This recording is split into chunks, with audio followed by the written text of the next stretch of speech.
Hello everyone, my name's Mr. Big T Anderson, and this is the Trembling World.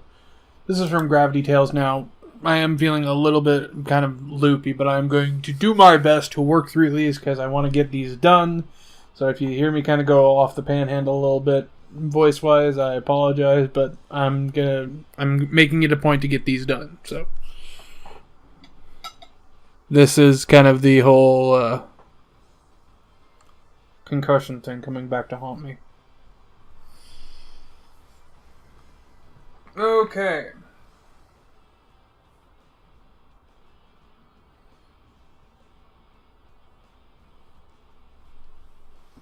Now, this is by Al Bayi. Now, virtual reality is kind of a thing people have thought about. Now, what if, because of a disability, you get something extra in game? Here's an example. Because your body was scanned and you have nothing below your waistline, you're found to be much lighter. It means that the game goes, oh, this person's actually this much weight. You get the stamina in game, but the game only says, oh, you only need to move this much weight, saying, so you get the effect of essentially added stamina. Something like that. Now, that's not exactly what's going on, but that will be touched on. In this case, translator XDH20, Life is a Journey as well, and editor is Red. So, we can probably go over the synopsis. It's pretty short. The Trembling World's a death game novel. There are hints that deaths in the game might be serving some other terrible purpose in the background of reality. The main character, Louis Jean, is a 4-limb amputee in real life, but a quirk in the server code recognized his prosthetic limbs as real limbs in game, giving his normal arms and legs the nonetheless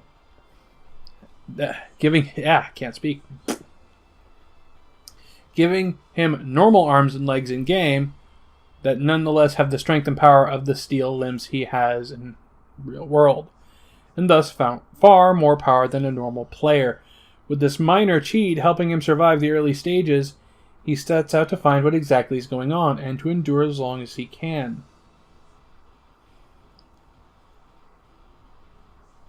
Now, the Trembling World is differentiated from most death game stories by the grimness of the surroundings and the frequent and messy deaths of the cast of characters.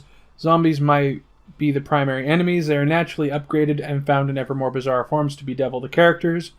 Action is both realistic with a touch of supernatural, game abilities few and far between, and yet nonetheless powerful when unleashed. PKs, player killers, and intelligent factions in the game also constantly test the protagonist. That's the synopsis. So, let's begin.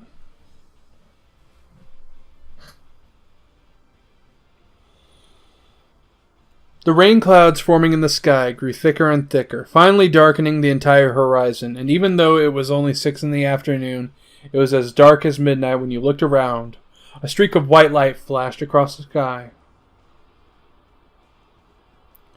Today was his son, Dong Dong's 4th birthday.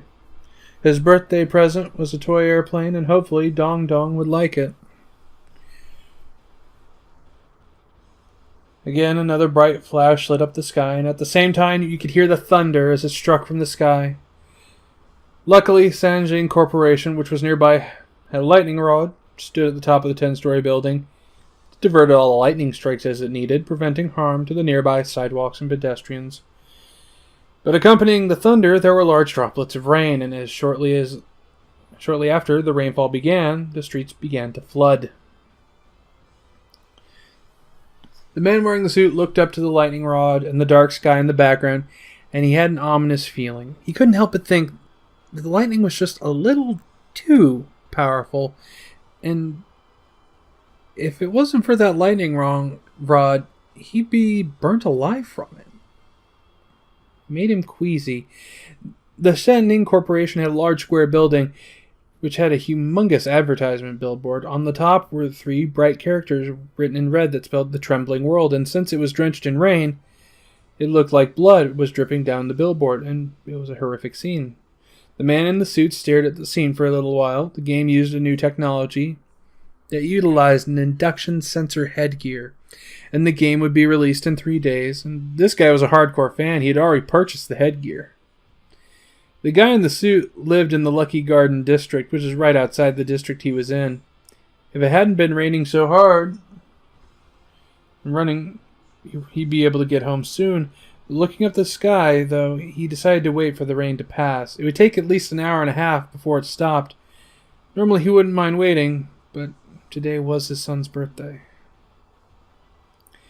The guy in the suit decided quickly as he mustered his strength and charged through the rain.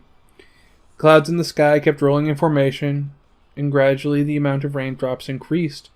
Soon after, puddles were formed and people on the streets were without umbrellas also sped up their movements. While he was jogging and following others, there was an ominous feeling he couldn't shake off. The violent rainstorm continuously poured down rainwater. The rain was unable to seep into the ground fast enough, causing large puddles. The weird part was that these puddles were red.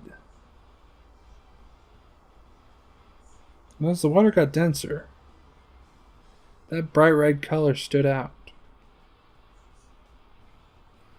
The smell of iron floated in the surroundings.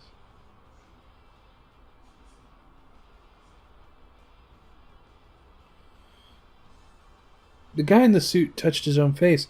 On his own hand were droplets of blood from the rain. Unable to produce a sound, he was horrified. His face lost all color.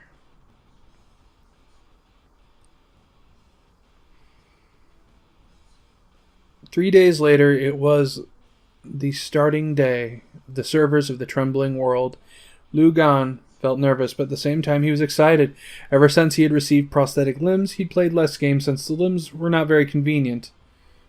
The Sanshin Corporation had been able to develop the first ever induction sensor headgear to operate the Trembling world, which would allow him to experience the game's full capabilities.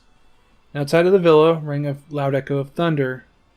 Lugan glanced out of his window and noticed the rain was still pouring down. For the last 3 days it had rained non-stop. He had lived alone in a mountain villa for nearly a month now, and every week, twice a week, his housemaid Auntie Zhao would come up to the mountain in order to clean up the house and provide him with 3 to 4 days worth of food. Besides Auntie Zhao, Lugan hadn't even been in contact with anyone else for over a month. Last time Zhao came to his house was 3 days ago, and according to her schedule she would be coming today. But since it was already noon, it was safe to assume that she wasn't on her way up the mountain. It had been raining non-stop for 3 days. It was hard to say if there had been any landslides, and Lugan suspected that if it kept raining, Zhao wouldn't be able to deliver any food up the mountain. Fortunately, there was still a day's worth of food left in the fridge. It had been raining for 3 straight, so the rain should stop by tomorrow, right? At least that's what he was hoping. Lugan put on the corporation's latest technology, anticipating what it would be like to enter the game until the very last minute. Finally, the game allowed him to log in, and Lugan inserted his ID into the sensor headgear, and after a moment, the game interface started appearing in his visual field. It was a full screen of blood-red rain, a city street full of wandering zombies. In his room, there were 6 surround sound speakers that produced the zombies' moaning sounds. Lugan loved these type of zombie games, and the sounds caused his hair to tingle. He chose his role and his starting weapon. He wasn't sure whether it was the game map was too large or too many people loaded onto the server, but it lagged. The loading screen displayed the words loading in. However, it was stuck on that screen, and he became frustrated. The Sanshin Corporation was a large company with the best servers in the gaming industry. It was the best. Why was there such a long loading time? He wanted to enter the zombie world, start his killing spree. He was still stuck on the loading screen, which didn't give any reaction. Should I try restarting the computer? Yeah. Lugan waited for a little longer. He finally couldn't resist extending his prosthetic arm towards the computer's power button. The computer gave no reaction. He pressed the button again. Still no reaction. Suddenly outside of the window was the sound of loud thunder. A thick lightning bolt struck down towards the satellite receiver on the viewing tower next to his villa. The tower started producing sparks, and at the same time a bright white screen appeared in front of his eyes, blinding him for just a second, followed by a soft whisper into his ear from a female voice. Welcome to the Trembling world. If I mispronounced any of the names, I apologize. I tried to get those as well as possible. Part of it is I want to get these out, and I'm going to be on some things that's going to make me a little bit loopy, so it's like, where do you find your line of, do you wait and maybe not do them, or do you, because I haven't even done the Greek myths yet, and I'm having issues with the reader now. So, if it ain't one thing, it's always another. But still, we're going to get these done, hopefully. I may actually cut these to 12, though. Actually, no. You know what? I'm going to 10. As it stands, I think I'm at 11. This would make 11. Yeah, we can do 15, because it's going to be tight, but I think I can pull it off. So, hopefully you enjoyed it. I'm going to get as much done as I can, and you guys have a good one. Ta-ta for now.